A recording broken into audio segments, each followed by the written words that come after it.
Might be nice to get a shot of you and Roman on the candid shot, stepping up. C.E. Rose is kind of the bad version.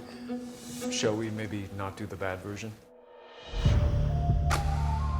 We pick up a couple of threads in episode 5, Kendall going into work, which we dropped in the pilot. Yeah!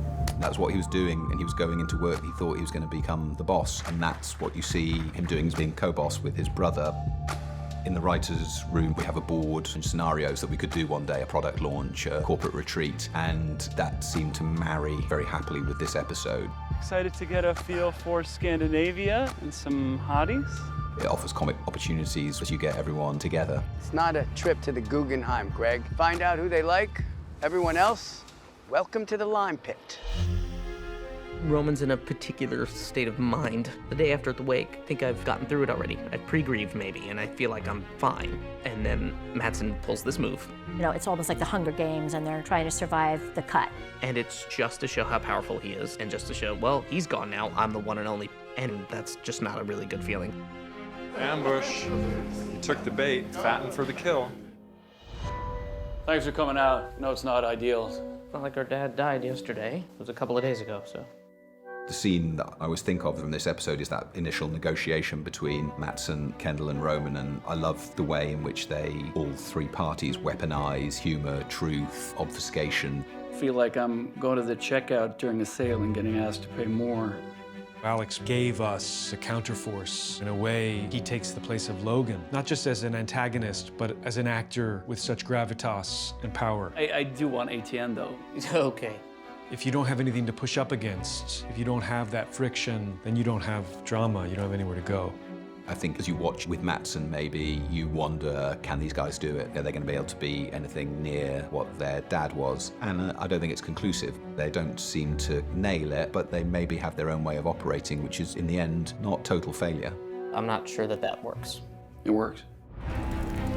It's an episode of lots of power shifts, and I guess ever since the moment that Logan died, Tom is in a potentially precarious position because his protector, who he'd betrayed his wife to get closer to, has suddenly gone. Keep your eyes out, okay? If I need a pawn sacrifice, I'm gonna give you the eyes.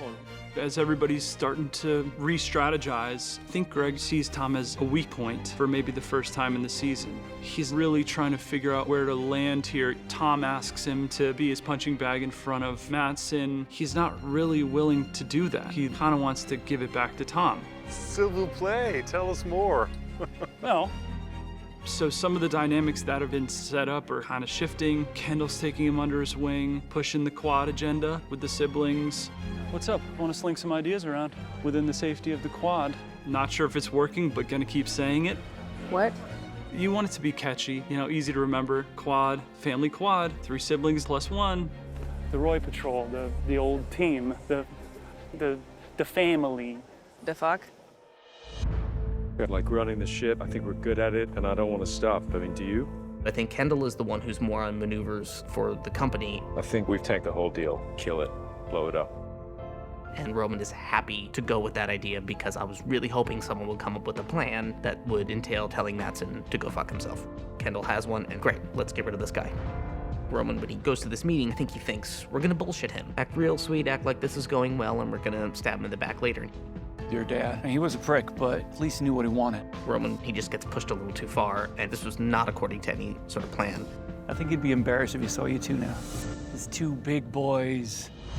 That confrontation, to a certain extent, it would be defending Dad's honor, but also a personal affront to the entire family that he's using death to show how powerful he is and make a cool business move. And a little sarcastic jabs would be almost okay, I think, to Roman. That's a little bit like, yeah, I can make that joke too. Very clever. But you just drag us out here, you inhuman dog man, you. Easy, brother. I think that's where Roman is, oh, you're using this as a power move right now. He even says that to Matsson. It was like, you couldn't wait a few days. You actually couldn't do that for us. A day. Couldn't let us just bury our father, and then we can do the business. We're not selling to you. We are gonna grind you down. There's this anger and there's this grief that's sort of happening. So when we're shooting in Norway, I'm sure it was very beautiful, but all it did was sort of accentuate how miserable I was. And when we got to the top of the mountain, I didn't even see it until we finished shooting, and I think it's because Roman was so hyper-focused on having to talk to this guy. The setting could have been anywhere. We could have been in the bathroom. Yeah, I fucking hate you.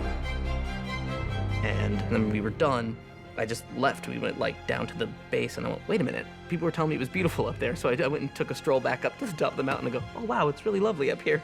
This is great. But I just couldn't see it.